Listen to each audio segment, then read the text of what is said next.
வணக்கம் மக்களே, welcome back to our channel Sathya Dinesh. இன்றைக்கி நம்ம பார்க்க போகிறது லட்டு குட்டியோட ஸ்கூலில் பொங்கல் டேஸ் செலிப்ரேஷன் தாங்க.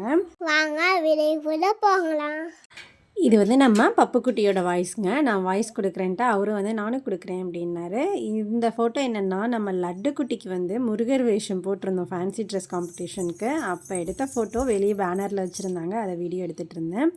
இது தாங்க பொங்கல் டே செலிப்ரேஷன். சூப்பராக பண்ணியிருந்தாங்க. நல்லா பானை எல்லாம் வச்சு டெக்கரேட் பண்ணி நோட்டீஸ் போர்டில் இந்த மாதிரி எல்லாம் ஒட்டி சார்ட் ஒர்க் பண்ணியிருந்தாங்க. சூப்பராக இருந்தது. அதுவும் இல்லாமல் இந்த மாடு பொங்கல் அந்த ட்ராயிங் சூப்பராக இருந்ததுங்க.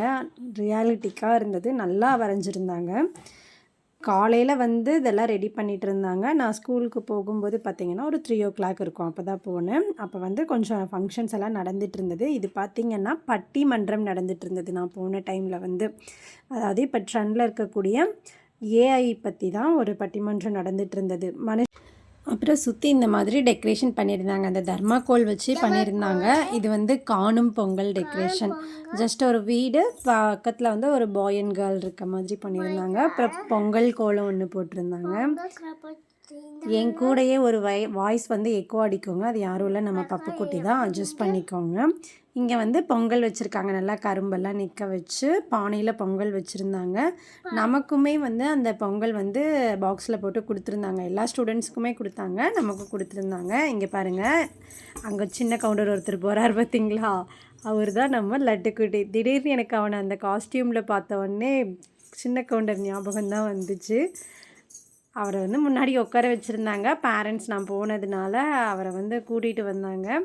சரி கொஞ்ச நேரம் உட்காந்து பார்க்கலாம் அப்படின்ட்டு நானும் பட்டிமன்றம் பார்த்துட்டு இருந்தேன். ரொம்ப சூப்பராக பேசினாங்க இந்த ஸ்டூடெண்ட்ஸ். அவங்கெல்லாம் பார்த்திங்கன்னா ஒரு 8th 7th 9th 7th கூட இருக்காது, 8th 9th ரேஞ்சில் தான் இருக்கும். இங்கே பாருங்கள் நம்ம லட்டு எப்படி ஓடோடி வருகிறார்னு. நான் உட்காந்துருக்கிறதே அவனுக்கு தெரியல. அவன் பாட்டுக்கு எங்கேயோ ஓடி போகிறான். கிளாஸ் ரூமுக்கு தான் போயிட்டுருக்கான். சரி வாங்க நம்ம கொஞ்சம் நேரம் பட்டிமன்றம் என்ன சொல்கிறாங்கன்ட்டு கேட்கலாம். அதை அகற்றுறது தான் ஏஐயோட மிஸ்டேக்கை கரெக்ட் பண்றதுன்றது. இப்போ எப்படின்னா, எல்லாருக்குமே தீமை நம்ம முதல்ல போய் சேரும். எதுவுமே நன்மை அவ்வளவு சீக்கிரமா போய் சேராது. தீமை எல்லாரும் சீக்கிரமா பரவக்கூடிய ஒரு விஷயம் தான் தீமை. அப்படியே ஒரு பட்ட ஒன்றுக்கு தான் நம்ம எதிரணியினர் இப்ப ஆதரிச்சுட்டு இருக்காங்க. இப்ப சமீபத்துல ஒரு நியூஸ் இது. நிறைய பாத்தீங்கன்னா இந்த கிராம பகுதிகள் எல்லாம் வனப்பகுதிகள் எல்லாம் கிராமத்துல சிறுத்தை வருது, புலி வருது அப்படின்லாம் சொல்லியிருப்பாங்க. இதை எங்களுக்கு எப்படியாவது இது பண்ணி கொடுங்க, அது வராம கண்காணிங்க அப்படின்னு சொல்லியிருக்காங்க. இப்ப கொஞ்ச நாள் முன்னாடி வனத்துறையினர் என்ன சொல்லியிருக்காங்கன்னா, இந்த ஏஐ தொழில்நுட்பத்தால அந்த மாதிரியான விலங்குகள் வரதையோ அதோட நடமாட்டத்தையோ எளிதா கண்டுபிடிக்க முடியுது, அதை பாதுகாக்க முடியுது, கண்காணிக்க முடியுது. இதனால அந்த கிராமத்து மக்கள் எல்லாருமே வனத்துறையினருக்கு நன்றி தெரிவிச்சிருக்காங்க. இந்த மாதிரி எவ்வளோ விஷயங்கள், இது மட்டும் இல்லை, எவ்வளோ விஷயத்துக்கு உதவி செய்யுது. அந்த ஏஐன்றது ஒரு ரதம். அந்த ரதத்தோட சாரதி நாம. அதோட கனிவான நம்ம கிட்ட இருக்கு. நம்ம எந்த வழியில அதை இயக்கிட்டு போறோம், தவறான வழியில இயக்கிட்டு போறோமா இல்ல நல்ல வழியில இயக்கிட்டு போறோமா அப்படின்றதுதான் நம்மளோட இதுதான் இருக்குது. நம்ம எப்படி பயன்படுத்துறோமோ, எந்த வழியில இயக்குறோமோ அந்த வழியில அந்த ரதம் போகும் என்பதை அறிந்து எங்க நலவரையா எங்களுக்கு தீர்ப்பு சாதகமா வழங்குவாங்கன்னு சொல்லி நான் விடைபடுகிறேன். நன்றி. அப்பப்பா அடடா, கொஞ்சம் மூச்சை விடுங்க நித்யா அவர்கள். என்ன வைக்கும் நித்யா பேச்சை கேட்டு நடுவர் ஒரு முடிவுக்கு வந்திருப்பான்னு நினைக்கிறேன். ஆனா பொங்கலுக்கு பொங்கல் மட்டுமா? இதோ சரவடியா சிதறப்போகிற நம் சாருலதான். சூரியன் ஒளிப்பதோ கிழக்கு, சுந்தரி அளப்பதோ உலக்கு, சும்மா இருக்க மாட்ட உழவுக்கு பழக்கு, அனல் பறக்க போகுது என் முதல் வழக்கு. அனைவருக்கும் இனிய பொங்கல் திருநாள் வாழ்த்துக்களை கூறி என் உரையை தொடங்குகிறேன். நம்ம தோழி நித்யா அவர்கள் சொன்னாங்க, ஒரு கூடையில 99 தக்காளி இருந்துச்சு. அதுல இருந்து ஒரு தக்காளி மட்டும் அள்ளி போனதுனால மற்ற எல்லா தக்காளியும் அழிய ஆரம்பிச்சிச்சு. எனக்கு ஒரு சந்தேகம், தக்காளி இருக்கிற விலைக்கு அந்த தக்காளி அப்பவே எடுத்துக்கொண்டு தான் மற்ற எல்லா தக்காளியும் சேமிச்சிருக்கலாம் தானே. அதே மாதிரி நித்யா அவர்கள் சொன்னாங்க ஃபுட் ப்ராசஸர் மிஷின். அது என்ன யாரும் பண்ணாத ஒரு அரிய செயலையா பண்ணிடுச்சு? ஒன்றும் இல்லை, நம்ம மசாலா பிரியாணிக்கு தேவையான மசாலா அரிசி எல்லாத்தையும் போட்டா அது சேர்த்து கலக்கி தருது. அது என்னமோ பெரிய வேலை. ஃபுட் ப்ராசஸர் மிஷின் மாதிரி நம்ம நித்யா அவர்கள் சொல்லிட்டு போனாங்க. சொல்லிட்டு அப்பெல்லாம் நம்ம கேள்விப்பட்டிருக்கோம். இப்ப அந்த ட்ரெண்டையே இந்த ஏஐ வந்து என்ன பண்ணிடுச்சு, மாத்திடுச்சு. இப்ப எதா இருந்தாலும் ஏஐ சார்ந்து போறது, எதா இருந்தாலும் ஏஐ கிட்ட பாத்துக்கலாம் கேட்டுக்கலாம் அப்படின்ற மாதிரி நிலைமைக்கு வந்துட்டோம். எப்படின்னா இது எப்படி தெரியுமா இருக்கு, ஒரு 200 வருஷத்துக்கு முன்னாடி ஒரு பிரிட்டிஷ்லாம் வந்து நம்மளை ஆட்சி பண்ணிட்டு இருந்தாங்க. ஒரு 300 வருஷத்துக்கு முன்னாடி பிரிட்டிஷ்லாம் நம்மளை வந்து ஆட்சி பண்ணிட்டு இருந்தாங்க. அதுக்கும் முன்னாடி அரசர்கள்லாம் நம்மளை ஆட்சி பண்ணிட்டு இருந்தாங்க. இப்ப நம்ம ஒரு ஜனநாயக நாடா இருக்கோம். அப்படி இருந்தோம். இப்ப என்ன ஆகுதுன்னா கொஞ்சம் கொஞ்சமா இந்த ஏஐ நம்மளை ஆட்சி பண்ண ஆரம்பிக்குது. அதை விட்டுணும்னு சொல்லணும், அதை நம்ம வந்து தவிர்க்கணும்னு சொல்றோமே தவிர இந்த ஏஐயே விட்டுணும், ஏஐயே எங்களுக்கு வேணாம்னு சொல்ல கிடையாது. அதையே சார்ந்து இருக்கிறது, எதா இருந்தாலும் அதுக்கிட்டே கேட்கறது. உங்களுக்கும் அறிவு இருக்குதானே, அந்த அறிவு இருக்கிறது உங்க யாருக்குமே தெரிய மாட்டேங்குது. நீங்க நல்லா யோசிச்சு பாத்தீங்கன்னா நம்ம தான் எல்லா விஷயத்தையுமே சொல்றோம். இப்ப இந்த அப்டேட்னா இந்த அப்டேட் எல்லாம் கொடுக்கறது யாரு, அப்ப மனுஷன். அப்ப அந்த மனுஷன் எவ்வளவு அறிவாளியா இருந்திருப்பான். அப்ப அப்படிப்பட்ட அவனோட அறிவை இந்த ஏஐ வந்து என்ன பண்ணுது, குறைக்க ஆரம்பிச்சிருது. ஆனா பயங்கரமான சோம்பேறி ஆக்க ஆரம்பிச்சிருது. இவங்க நம்ம நித்யா அவர்கள் சொன்னாங்க, எல்லாரும் இந்த பிடெக் இதெல்லாம் படிச்சுட்டு அதை ஆப்ரேட் பண்ற வேலைக்கு போலான்ட்டு. எல்லாரும் அதையே படிச்சுட்டு போனா யாருக்கு எந்த விருப்பம் இருக்குன்னே தெரியாது. வேற வெளியிலன்றதுக்காக அந்த படிப்பை படிக்க வேண்டியதா இருக்கும். படிப்புன்றது என்னது, நம்ம புரிஞ்சுக்கிட்டு தெரிஞ்சுக்கிட்டு படிக்க வேண்டியதுதான். அதை தவிர்த்துட்டு எல்லாரும் வேற வழியில ஏஐ தான் படிச்சாகணும், இப்போ நாளைக்கு ஃபியூச்சரே ஏஐ தான், அதனால அதுதான் படிக்கணும் அப்படின்றதுனால நம்ம எல்லாருமே அதையே நோக்கி போயிட்டு இருந்தா யாருக்கு என்ன விருப்பம் இருக்கு என்ன வெறுப்பு இருக்கு நம்ம எப்படிங்க தெரிஞ்சுக்கிறது. அதே மாதிரி அது எப்படி தெரியுமா இருக்கு, ஒருத்தன் தூங்கி இருக்க சொல்ல ஒரு கொசு வந்து கச்சிச்சுன்னா அந்த கொசு பெரியாதாடு, அதே கொசு முச்சுன்னு சொல்ல வந்து கச்சிச்சுன்னா பட்டு நச்சா பொட்டுன்னு போயிடும். அப்படிதான் இருக்கு இந்த ஏஐயோட கருத்து. கடைசியா ஒண்ணுதான் நான் சொல்லி முடிச்சுக்கிறேன். நம்ம ஏஐ மேல வைக்கிற நம்பிக்கைய நீங்க எல்லாரும் உங்க மேல வச்சீங்கன்னா நீங்க எங்கேயோ போகலாம். நன்றி, வணக்கம். நடுவருக்கு ஏன் நடுவர்னு பேர் வந்து தெரியுமா? நடுநிலைமை கடைபிடிப்பதால அவருக்கு நடுவர் என்று பேர். நம் நடுவர் அவருக்கு நல்ல தீர்ப்பை வழங்குவார் என்று நம்புகிறோம்.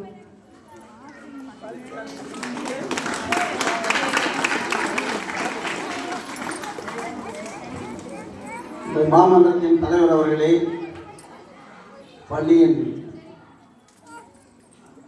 பொறுப்பாளர்களே, இருபால் ஆசிரியர் பெருமக்களே, எனது அன்பிற்கினிய மாணவ செல்வங்களே, உங்கள் அனைவருக்கும் எனது முதற்கண் வணக்கம். நீண்ட நாட்களுக்கு பிறகு உங்களுடன் எல்லாம் ஒரு சந்திப்பு நிகழ்ச்சியாக கருதுகிறேன். இந்த பள்ளியில் பெரும்பாலும் நமது பள்ளியில் படித்தவர்கள் இன்று உலகத்தின் பல்வேறு நாடுகளிலே நல்ல சிறப்பான நிலையிலே இருந்து கொண்டிருக்கிறார்கள். நமது பள்ளி சுமார் 38-40 ஆண்டுகளாக ஒரு சிறப்பான கல்வியை தந்து கொண்டிருக்கிறது. இங்கு நடைபெறுகின்ற இந்த இனிய விழாவில் இந்த பட்டிமன்றத்தில் இருதரப்பினரும் யாருக்கும் சளைத்தவர்கள் அல்ல என்ற ரீதியிலே மிகவும் சிறப்பாக தன்னுடைய கருத்துக்களை எல்லாம் எடுத்து வைத்திருக்கிறீர்கள். உண்மையிலேயே நடுவருக்கு மிகவும் சிரமமான ஒரு நிகழ்ச்சி தான், காரியம்தான். ஏனென்றால் தீர்ப்பு சொல்வது அவ்வளவு சுலபம் அல்ல.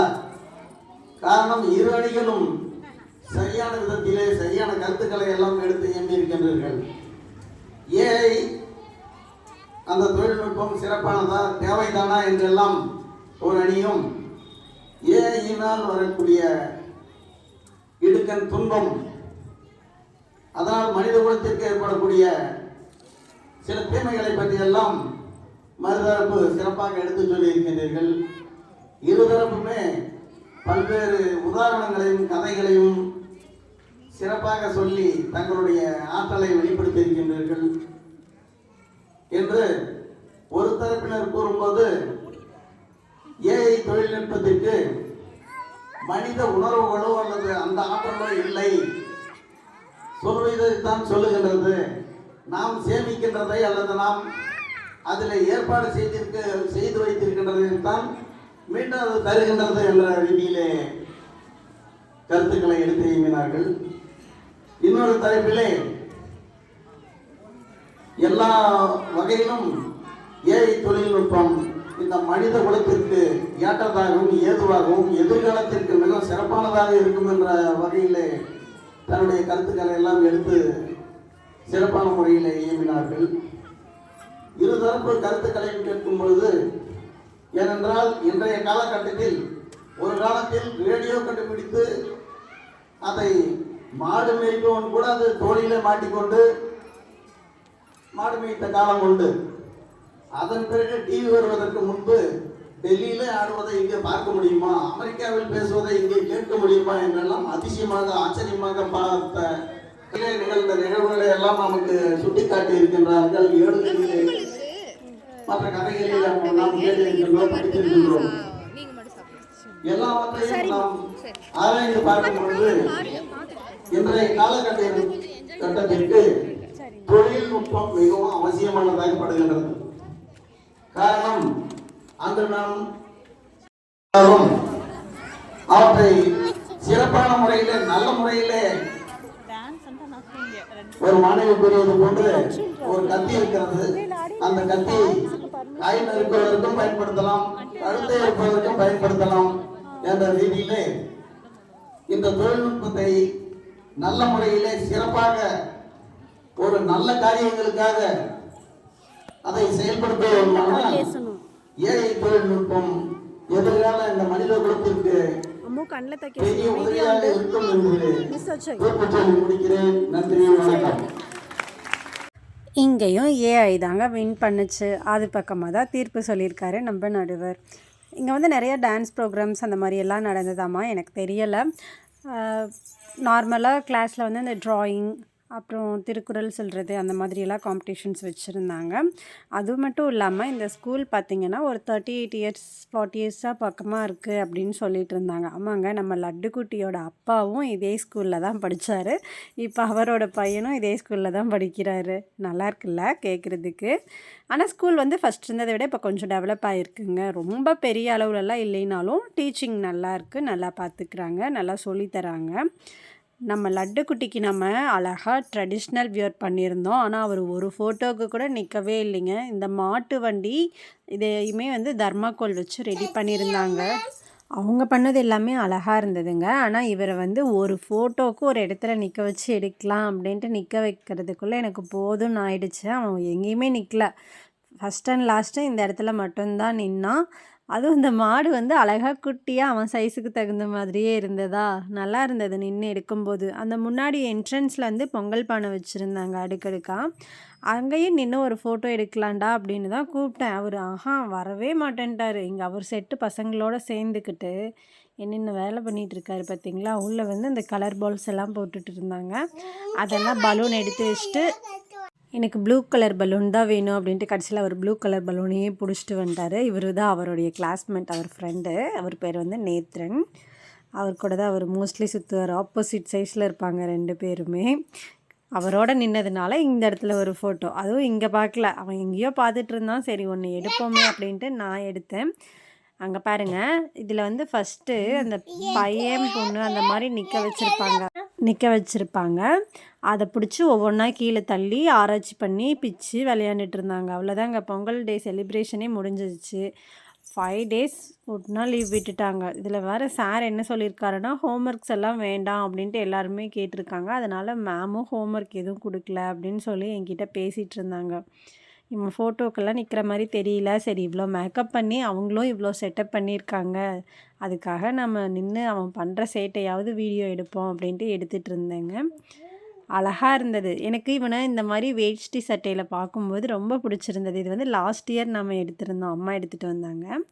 அதுதான் வியர் பண்ணிகிட்டு இருந்தான். அப்போ போட்டதை விட இப்போ வந்து அவன் சைஸுக்கு வந்து அது கரெக்டாக இருந்தது. ஏன்னா வளர்கிற பையன் அப்படின்ட்டு கொஞ்சம் பெருசாக எடுத்துகிட்டு வந்தாங்க. 1 இயரில் பெருசாக அவன் வளரலை. ட்ரெஸ்ஸு அவ்வளோ ஒரு சேஞ்சஸ் இல்லை. பட் இது வந்து ஃபிட்டாக இருந்தது. அவ்வளோதாங்க. ஒரு இடத்துல கூட அவன் நிற்கவே இல்லை. கை பிடிச்சிட்டு நானும் நடக்கவே இல்லை. அவர் பாட்டுக்கு போக ஆரம்பிச்சிட்டாரு. சரி, இது நம்ம வீட்டுக்கு போகிற சந்து தானே, நாமளும் பக்கத்துலேயே வரோம் அப்படின்ட்டு விட்டுட்டேன். அவன் பாருங்கள் என்னென்ன பண்ணுறான்ட்டு, நான் வரனா இல்லையான்ட்டு பார்த்துட்டே போவார். நடக்கிறத பார்த்து இது அழகாக இருந்தது. ஒரு குட்டி ஆம்பளை போகிற மாதிரியே இருந்ததா, அதனால் நான் பின்னாடி நின்று வீடியோ எடுத்துகிட்டு இருந்தேன். இந்த சேட்டை மட்டும் குறையவே மாட்டேங்குதுங்க. பட்டிமன்றத்துடைய தீர்ப்பும் அப்படிதாங்க. ஏஐக்கு தான் தீர்ப்பு கொடுத்துருந்தாங்க. நம்ம வந்து எவ்வளோதான் இப்போ அட்வான்டேஜ் வந்திருந்தாலுமே அதை நம்ம யூஸ் பண்ணுறத பொறுத்து தாங்க எல்லாமே இருக்குது. நல்ல விஷயத்துக்காகவும் இவ்வளோ நேரம் தான் ஒரு விஷயத்தை யூஸ் பண்ணணும் அப்படின்னு தெரிஞ்சு நம்ம அதை உபயோகப்படுத்திக்கிட்டோம்னா நம்ம நாலேஜ் வந்து இன்னுமே கெயின் ஆகுங்க. அதை வந்து நம்ம தப்பாக யூஸ் பண்ணாமல் இருந்தால் அதுவும் நமக்கு எந்த விதத்துலையும் அஃபெக்ட் பண்ணாது. ஒரு வழியாக வீடு வந்து சேர்ந்துட்டோம். நான் வந்து மேலே தம்பிக்கு நாட்டு மதுளை கொடுத்துட்டு அந்த விதை வேஸ்ட் அதெல்லாம் போட்டதுலேருந்து இந்த 2 செடி முளைச்சி வந்துருந்துச்சு. சரி நம்ம இன்னைக்கு கொண்டு வந்து இந்த கீழேயே நட்டு வச்சிடலாம். மண்ணில் நட்டு வச்சா நல்லா வரும். மேலே தொட்டியில் தான் வச்சுருப்போமா, அதனால கீழே வைக்கலாம் அப்படின்ட்டு வச்சுருந்தேன். தம்பியும் அப்போ தான் வந்தானா, சரி இந்த நீ தண்ணி ஊற்று அப்படின்ட்டு அவங்ககிட்ட கொடுத்துட்டாங்க. அவ்வளோதாங்க, இதோட இந்த வீடியோ முடியுது. வீடியோவோட எண்டில் வந்து இந்த குட்டி கிளிப் எடுத்திருந்தேன். அவர் பாட்டுக்கு மேலே ஸ்டெப்ஸ் ஏறி வீட்டுக்கு போகிறேன்ட்டு கிளம்பிட்டாரா. நீ மேலேருந்து கீழே இறங்கி வா, கீழேருந்து மேலே ஏறி போன்ட்டு அவனை வச்சு வித்தை காட்டிகிட்டு இருந்தேன்.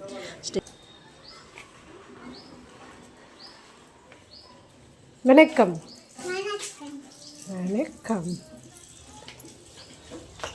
வணக்கம். இதோட இந்த வீடியோ முடியுதுங்க. இவ்வளோ நேரம் பொறுமையாக வீடியோவை பார்த்துட்டு இருந்ததுக்கு ரொம்ப தேங்க்ஸ். அனைவருக்கும் இனிய பொங்கல் நல்வாழ்த்துக்கள். டாட்டா பாய். நம்ம சின்ன கவுண்டரும் கிளம்பிட்டாரு. டாட்டா டாட்டா பாய். கிளம்பு.